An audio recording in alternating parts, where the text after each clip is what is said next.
Muy buenas a todos, nos encontramos en el Hospital de la Nueva Fe, estamos ahora mismo en la cafetería con Jorge Puchol, presidente del sindicato médico Avanza, o Avanza, Avanza, ¿no? Sindicato Médico Avanza está bien. Sindicato Médico Avanza, que nos va a explicar un poco la situación que están atravesando ahora los médicos con la publicación del borrador del nuevo Estatuto Marco.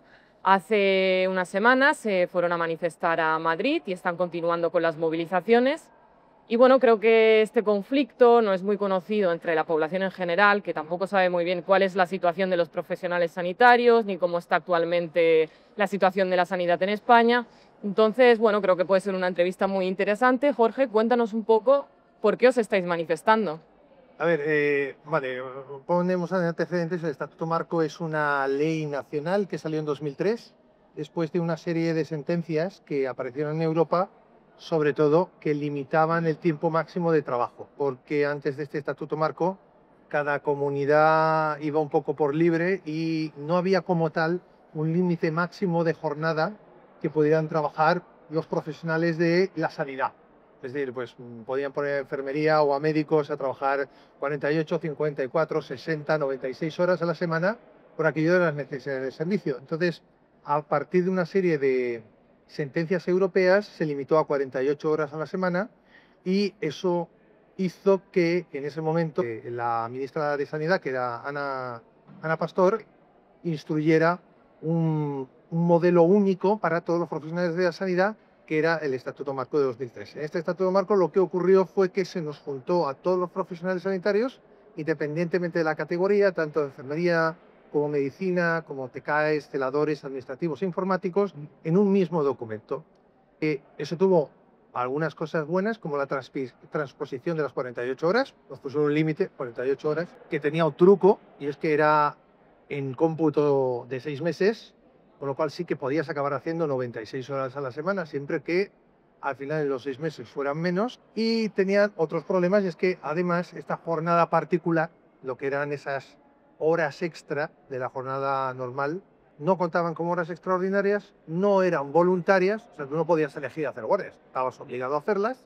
Es lo que se conoce como jornada complementaria, ¿no? Sí, ahora mismo el Estatuto Marco es jornada complementaria. En el borrador nuevo quieren cambiarlo a jornada de guardia, pero aunque cambian el nombre, la esencia sigue siendo la misma. No te la consideramos extraordinaria, no es voluntaria y te la pagamos por debajo de la ordinaria, y además llegamos al máximo de las 48 semanales.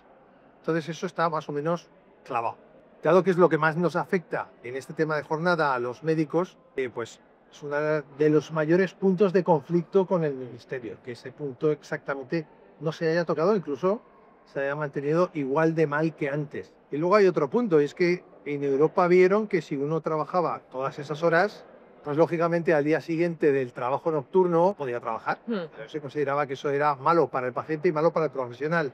Y sin embargo, aquí en España, tanto el Estatuto Marco anterior como en este nuevo que quieren hacer, dicen, bueno, sí, pero usted esas horas que descanse, usted se las debe a la administración o a la empresa, o sea, se las tiene que devolver. Oiga, pero es que yo he trabajado 17 o 24 horas seguidas, no puede ahora pedirme que encima le devuelva esas 7. No, no, sí, o sea, nos las tiene que devolver. Otro punto de conflicto. Yo creo que aquí la gente no entiende bien. De hecho, el chico que publiqué en redes sociales, Arnau Castañer creo que se llama, que Sí. me enteré de su nombre a raíz de los comentarios, explicaba que era como si un piloto transcontinental empalmase un vuelo tras otro. Y al final no es un trabajo normal, como puede ser vigilancia de seguridad, que bueno, también conlleva un nivel de atención, ¿no? Pero no como puede requerir un cirujano o otro tipo de médico, que tiene que tener, bueno, sus capacidades al 100% para poder realizar el trabajo y al final el descanso es primordial. Sí. Yo creo que la gente no entiende que ese descanso tiene que estar regulado y tiene que estar estipulado por ley para que no se den barbaridades como estas. Claro, es que además lo que afecta sobre todo es que a la hora de prestar la atención hay mucha literatura científica que muestra que cuando sobrepasas las 12 horas de trabajo el cerebro ya no funciona igual de bien. O sea, tú estás trabajando en continuo, llega a la hora número 12 y sobre todo si es de noche y es como si te hubieras tomado pues una botella de Jäger. Entonces, pues claro, tú te pones en manos de un compañero que te tiene que operar porque no queda otra y te va a operar el apéndice y te dice, oiga, que me he pimplado esta botella de Jäger. Pues igual te lo piensas, no me quiero operar, que se ha pimplado la botella de Jäger. Vamos a esperar que se le pase y que no tenga resaca. Esa parte, la población tiene que saberlo. Sí, no solamente que el médico esté en mejores condiciones porque va a trabajar mejor, es que además la seguridad del paciente va a ser mayor si se cumplen estos límites de descanso y seguridad, como el piloto. Si el piloto va enlazando vuelos, pues puede que llegue un momento que se le pase a revisar el combustible y se estrella el avión. Por eso están los descansos, por eso están las limitaciones de jornada, tanto en médicos como debe ser al resto de categorías, en enfermería. ¿Y Tampoco queremos que estén... cómo son esas guardias? Porque mucha gente dice que, bueno, sí, pero en la guardia puedes dormir y, bueno, y dependerá, ¿no?, del tipo de guardia. Por ejemplo, conozco que los residentes tampoco tienen mucha oportunidad de hacerlo o en muchos casos ni siquiera tienen cama. Hay muchos hospitales, sobre todo los comarcales, donde en muchos años no había zona delimitada para el descanso de los residentes. Entonces, ¿qué hacían? Pues echaban mano de la imaginación. Me cojo un sillón, busco un colchón, me traigo un colchón de casa, pongo unas mantas, me tumbo en las mantas y... Pero vamos, esto no es, con todos los respetos, pero esto no es Guinea. Aquí tenemos medios económicos como para pagar unas camas al personal sanitario. Lo lógico es que tengan un sitio de descanso y pueden descansar unas horas, porque si no, a la hora de atender a sus pacientes van a cometer muchos más errores. No están descansados para hacerlo. Y luego, dependiendo de dónde estén trabajando, urgencias, intensivos, quirófano de urgencias, son sitios donde no hay una limitación. Oiga, que son las 12 de la noche, no venga. No, no, si entra, entra. Y normalmente hay mucha carga de trabajo. Las zonas donde hay muy poca gente, pues quizás la carga no es tan alta. Puede ser, pero también está más solo. Y en las zonas donde hay mucha gente, y Valencia es la tercera ciudad más grande de España, pues por ejemplo aquí la carga es muy importante. Y en muchas categorías la carga es continua. O sea, puedes estar perfectamente entre 5 y 6 horas toda la noche sin parar de trabajar. Viendo pacientes, pidiendo pruebas, operando, anestesiando, con pacientes que están recién intervenidos de un bypass, de un trasplante cardíaco, de un trasplante hepático, y que los tienes que tratar tú. Y ese paciente no sabe que tú igual llevas desde las 8 de la mañana del día anterior trabajando sin parar y llegas ahí en muy malas condiciones. Entonces, claro, sea yo o sea mi compañera de enfermería que lleva 12 o más horas trabajando, es que no estamos en condiciones buenas para atender a ese paciente, que no hemos descansado. Y el paciente eso debería saberlo también. ¿Cómo ves que según el nuevo Estatuto Marco una enfermera tenga la misma clasificación que un médico? Porque se ha hablado bueno, de parte de muchos sectores que hay como una especie de clasismo o discriminación o desigualdad. Hay que ver dos puntos fundamentales. Hay un punto que es legislativo y en el cual yo les doy la razón a las enfermeras, y es que cuando cambió la ley y Europa aplicó el Plan Bolonia, la legislación en este país, no sé qué partido estaba, pero no se aplicó bien. Entonces, con la aplicación del Plan Bolonia, enfermería tenía derecho a ser A1. Tal y como estaba redactada la ley, tal como lo decía Europa, no quedaba otra, tenían que darles el A1. Y en esa reclamación tienen razón. Ahora bien, es cierto que en enfermería en muchos casos hace falta una especialización posterior a la carrera y que el tiempo de carrera y de formación es menor. Entonces, yo entiendo que en base a formación y especialización y las retribuciones y en base también a las responsabilidades, las retribuciones no pueden ser las mismas. Y yo creo que enfermería también lo sabe. En enfermería no te van a discutir, ¿no? Yo creo ganar lo mismo que un médico. Es verdad que ellas, conforme se van especializando, también tienen derecho a ganar más dinero. O puede ser que una persona que es especializado y es matrona tras 2 años y un examen, gane lo mismo que una enfermera que no ha hecho la especialización. Pues con lo mismo con los médicos. Si un médico se ha especializado, tiene derecho a ganar más retribuciones y más responsabilidad. Uno que sea súper especializado tendrá derecho a más retribuciones porque tiene más responsabilidad. Eso es lo que nosotros estamos diciendo. Oiga, ¿es que el médico es mejor porque es médico? No, es que el médico tiene 360 créditos en lugar de 240. El médico está obligado a un examen y a un periodo formativo de entre 4 y 5 años, y eso le genera una responsabilidad posterior mayor en principio que enfermería y una mayor formación. Mira, y si enfermería se va formando, si se van formando y llegan al punto de especialización suficiente, entiendo que esa enfermería puede cobrar similar a un médico, pero en todo ese punto estamos hablando de 2 años más, examen, periodos formativos más largos. Mientras tanto, mientras no se equiparen esos periodos formativos, lógicamente el médico en ese punto, con esa mayor formación y responsabilidad, debe ganar más. Eso es mi punto de vista. Retribución según responsabilidad y formación. Es más o menos lo que ocurre en el resto de profesiones. Yo lo que no entiendo es por qué, teniendo los médicos, bueno, cierta responsabilidad y ciertos puestos que igual pueden ser de dirección dentro de los hospitales, si los comparamos con las enfermeras, se vean un poco perjudicados en este estatuto marco con respecto a esas enfermeras. Y a mí me surge la pregunta si parte de, bueno, de esta posición y de estos derechos que han conseguido ellas es gracias a la movilización que han tenido, que es una movilización que no se ve tan agresiva o tan grande por parte de los médicos, ¿no? Bueno, hay una parte que yo tengo que romper una lanza a favor de enfermería, y es que enfermería ha sabido luchar muy bien por esa ley que justamente les favorecía. Ha sabido presionar en todos los puntos y unirse todas juntas y decir, oye, mira, la ley europea pone esto, o sea, ustedes tienen que cumplir la ley europea. Por esa parte, sí. Luego es verdad que la enfermería de hace 20 años y la enfermería de ahora no son la misma. Hay más formación, hay más especialización, hay mucha enfermería ahora que hace másteres que antes no se hacían, que hace especializaciones, muchas más. Y entonces yo entiendo que ellos van a reclamar que con esta formación requieren más retribución, porque también están ganando más responsabilidad. Quizás los médicos no hemos sabido vender lo mismo. Quizás los médicos hemos sido más desunidos, hemos sido... Hay más desmovilización dentro de los médicos. Nos hemos movilizado menos cuando lo hemos hecho, ha parecido que íbamos por intereses más individualistas y que no estamos defendiendo simplemente que... ¿Más individualistas en qué sentido? Pues a veces en medicina ocurre que cada especialidad parece que vaya por su parte, ¿no? Pues el traumatólogo va por un lado, el anestesista va por el lado, primaria va por el suyo, en lugar de unirnos todos y decir, no, mira, lo más importante es que los médicos tengamos reconocido nuestro nivel de responsabilidad y nuestra formación y por tanto vayamos juntos para intentar que a medicina en global le vaya mejor. Nunca en contra. O sea, yo no voy a ir en contra del resto de categorías, porque es echarme piedras sobre mi tejado. El resto de categorías trabajan conmigo. Creo que les vaya bien. Pero yo también quiero que todos vayamos juntos a intentar mejorar nuestras condiciones.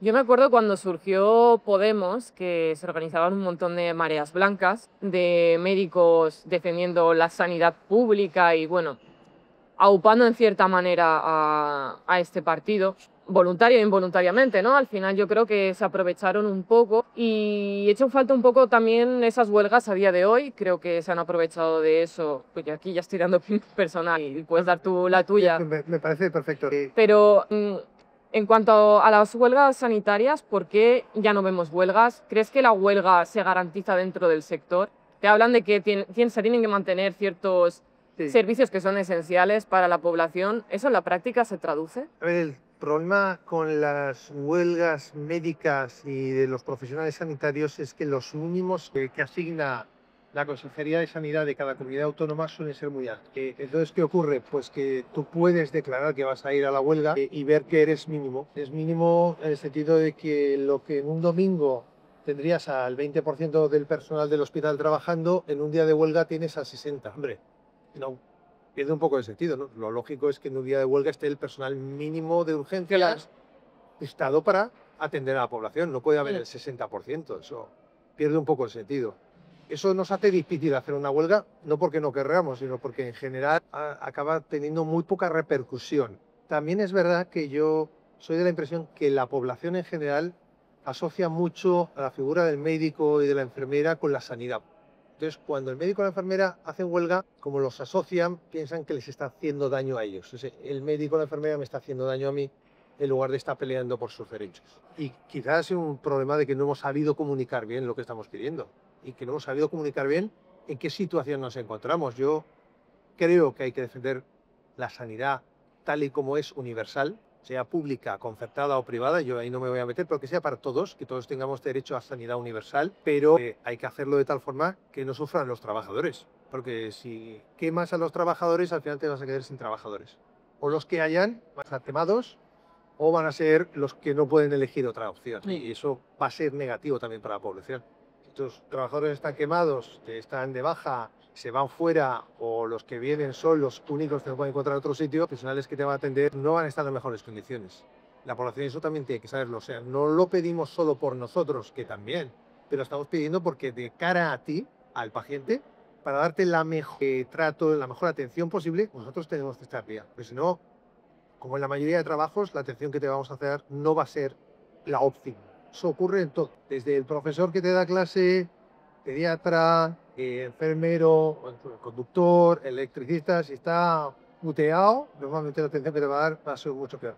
Eso también nos lo planteamos muchas veces con compañeros que son de las fuerzas de seguridad, por ejemplo, policía. Nadie esperaría que policía estuviera jodido, porque si el policía lo es jodido, piensan, tía, esta persona tiene que defenderme. Y si lo joden, dicen, está jodiendo a la persona que me tiene que defender a mí, ¿en qué condiciones me va a defender? Y son gente sin recursos en la mayoría de los casos. Efectivamente, entonces, claro, tiene que tener una protección, tiene que poder descansar, tiene que cobrar suficiente para tener una vida en condiciones buenas, porque si no, esa persona que me va a defender va a estar jodido. Y no puede ser así. En parte, es verdad que, bueno, esta desmovilización y también este individualismo y que a la gente no le llegue las reivindicaciones de otros sectores laborales, porque eso pasa, lo ven como una reivindicación salarial más y ya está, en plan, pues mira, esta gente que quiere cobrar más, ¿no?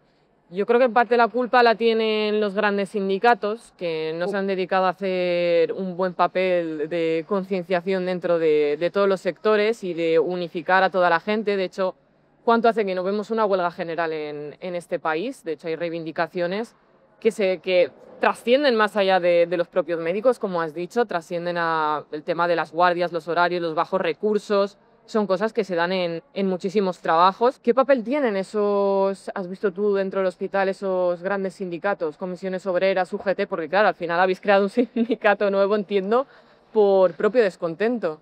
Sí, a ver, el tema ahí es que yo lo que veo es que los tres grandes sindicatos, son comisiones UGT y CESIF, son sindicatos que tienen una intencionalidad, personas aparte, porque luego dentro de los sindicatos tú puedes encontrar personas maravillosas que intentan ayudarte, pero bueno, Sí. como todo, pero tienen una finalidad ideológica. Ellos van con su partido político. Ellos van a hablar de su libro, unos van con el PSOE, otros van con el PP, y como hablar de su partido político, lo que vienen aquí es hacer política. Y el sindicato no está para hacer política, el sindicato está para ayudar a los trabajadores. En el momento tú pierdes eso de vista y te dedicas a hacer política de tu presidente, tu ministro, tu consejería, has perdido completamente al trabajador y además pierdes coherencia y pierdes la confianza de los trabajadores. Y dices, oiga, en este no confío porque este me vende por 4 duros. Y si te va a vender por 4 duros, yo no le voy a votar. No solamente no le voy a votar, es que reniego de ese sindicato. Y yo creo que la mayoría de las veces cuando se fundan sindicatos externos, en este caso, es por decepción con los sindicatos mayoritarios. No puede ser que si según quien esté en el gobierno hayan acciones o no. Y no puede ser que según el dinero que reciban del Estado las acciones tengan mayor o menor agresividad. Salir en la televisión está muy bien, pero tío, tú te tienes que mover. Es que los trabajadores necesitan que tú te muevas. ¿Habéis notado que cuando gobierna la izquierda bajan las protestas, las movilizaciones organizadas por los sindicatos afines al PSOE, a Podemos? Totalmente. Cuando gobierna la izquierda, los sindicatos afines a Podemos y PSOE están calladitos. Y cuando gobierna la derecha, hay un sindicato que es precisamente pro-PP, que se calla también la boca. En ese sentido no se salva ninguno. Tristemente es así. A mí me gustaría decir, pues mira, hay sindicatos que tienen ideología política, pero que saben mantenerse y decir, oye, lo están haciendo mal, lo hacen mal. Y yo es que lo que buscaría como trabajador en mi sindicato, puede votar a quien quiera, pero a la hora del jamón, está ahí y me defiende. Es lo que yo quiero que haga. O por eso fundo yo mi sindicato. A mí me da igual de qué ideología política sea el trabajador. Yo lo que quiero es defender sus derechos. Tenemos por una parte los sindicatos que hacen una defensa dudosa de los trabajadores y luego yo creo que otra cosa que no conoce mucha gente es cómo funciona la dirección de los hospitales. Yo sé que en la Guardia Civil el director no es alguien con una larga trayectoria en las fuerzas y cuerpos de seguridad, sino que es alguien normalmente colocado a dedo por un partido político. ¿Funciona así en los hospitales, en la gerencia? Sí, ¿Y qué consecuencias tiene esto a la hora de la organización de los hospitales? Las direcciones y gerencias hospitalarias normalmente cambian según cambia la consellería, en este caso. Es decir, cuando gobierna un partido o gobierna otro, cambia el director médico y cambia el gerente. Consecuencias, cambia el equipo, cambian las políticas organizativas del hospital. Igual estamos enfocándonos, por ejemplo, en prevención de virus del papiloma y de repente hay un cambio de gobierno y ahora nos vamos a dedicar a prevención y cribado de cáncer de colon. Ninguna de las dos cosas que me parezca mal, las dos me parecen bien, pero si tú generas una línea y de repente la cambias de golpe, pues todo lo que se haya trabajado ahí se va directamente a la basura. Pero ahí tenemos el problema de que el dinero público no es de nadie y que tampoco se audita. Nadie va después a decirle, oiga, usted se ha gastado todo este dinero, ¿dónde está? ¿Cuáles son los resultados? Las auditorías son necesarias. Y más aún con el dinero público. Ahí es donde hay que tener más control. Oiga, con mi dinero, ¿usted qué ha hecho? Y aquí en los hospitales eso brilla por su ausencia. Si tienes suerte, resulta que políticamente han elegido una persona que es buena, afable y que además sabe tratar con la gente. Pues ha tenido suerte, pero en la mayoría de los casos no tiene por No qué se da, darse ¿no? y de hecho muchas veces no se da. Además que como el que está depende su puesto del político de turno, pues va a intentar agradar el máximo posible al político de turno, no va a tomar decisiones valientes para intentar salvar al servicio, Claro. salvar al hospital o mejorar los servicios. Y eso lo hemos Mm. visto con el tripartito y lo estamos viendo ahora y lo vimos anteriormente con los anteriores años del PP. ¿Qué opinas, Jorge, del sistema, bueno, el modelo sanitario que tenemos actualmente en España? ¿Crees que tiene deficiencias, que se podría mejorar, que hay conflictos con las diferentes autonomías, como pudimos ver durante la pandemia? Es un modelo hipotéticamente bueno, porque la sanidad universal, que es quizás una de las cosas que nos diferencian del resto del mundo y que nos incluye dentro de Europa, no es un modelo único. O sea, pueden haber distintas formas de dar sanidad universal. De hecho, está el modelo alemán, el modelo canadiense, también es sanidad universal. No necesariamente es público. A mí me gusta que sea público, pero eso no es necesario. El modelo podría ser distinto. Tiene deficiencias, muchas. Uno de ellos es pensar que todos son hospitales. O sea, los hospitales están muy bien, quedan muy bonitos y quedan muy chulos, salen en televisión súper bien, pero la gran parte del trabajo de la sanidad se da en los ambulatorios, se da en las casas de los enfermos y se da con los seguimientos. Lo da medicina de familia, lo da enfermería familiar, lo dan los trabajadores sociales. Esa parte no se invierte, porque eso no sale en el periódico. Tú puedes salir en el periódico y decir, he comprado un nuevo aparato de resonancia que vale 3.000 millones de euros y que lo hemos comprado en Estados Unidos y es la leche. Ya, no sale ese periódico diciendo, hemos dado una dotación para contratar a 1.000 administrativos más o para reactualizar los sistemas informáticos que no funcionen como el culo, porque a veces funcionan como el culo y eso va mal para los médicos y para el paciente, y ahora conseguimos que la mayoría de los pacientes no tengan que desplazarse al hospital para tratarse tal cosa. Maravilloso, porque la gente mayor, mientras no tenga que desplazarse a los hospitales, tengan que llegar a ese sitio y si lo hagas fácil, a ellos les va a ir mucho mejor. Que la gente joven también, si tú tienes trabajo y tienes que irte cada vez a que te vea el médico, pues igual pierdes el trabajo, igual te fastidian por eso. Si tú se lo puedes hacer fácil al paciente, el paciente además que te lo va a agradecer. Ese dinero no sale en el periódico y ese dinero es el que se debe usar para salvar la sanidad universal, que yo creo que es algo que deberíamos tener todos como importante. No soy un experto en gestión, hay muchas cosas que seguramente me superen o que si yo estuviera en un puesto de gestión diría, me gustaría hacer tal cosa y me dirían, mira tío, no se puede. Pues me vería en esa situación y diría, joder, pues a mí me gustaría hacerlo. Pero sí que entiendo que hay muchas cosas que mejorar. Y de hecho hay agrupaciones y hay grupos fuera de partidos políticos, fuera de sindicatos que lo intentan, pero o no tienen suficiente marketing o no venden bien o como no tienen dinero o subvenciones, pues salen en la tele y no se les hace mucho caso. Jorge, ¿qué opinas de la actual ministra de Sanidad que ha hecho tanta propaganda con el tema de que es médico, bueno, y también madre, y que se ha dedicado a decir que la gente que se está manifestando en contra del borrador del Estatuto Marco está propagando bulos constantemente?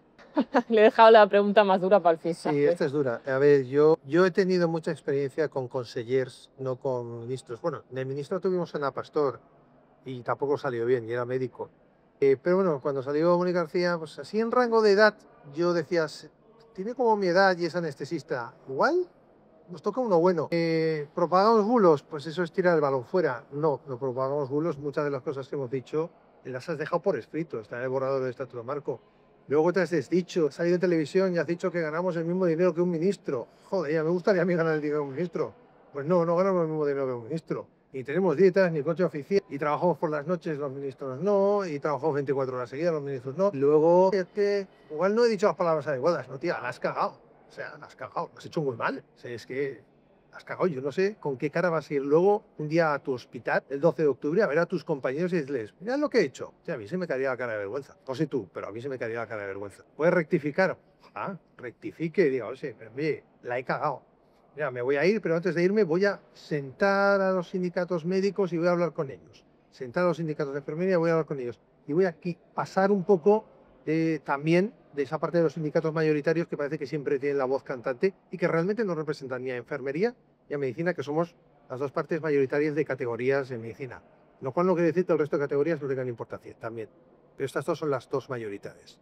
¿Podrían hacerlo? El secretario también es médico y también nos ha dado porrían, pero bien, podrían bajarse un poquito del pedestal. Oiga, me he equivocado, no lo he dicho bien, no lo he comunicado bien, no lo he escrito bien, había prometido mucho y no he sabido cumplir las expectativas. Y si ves que no puedes, tú tienes un puesto de trabajo.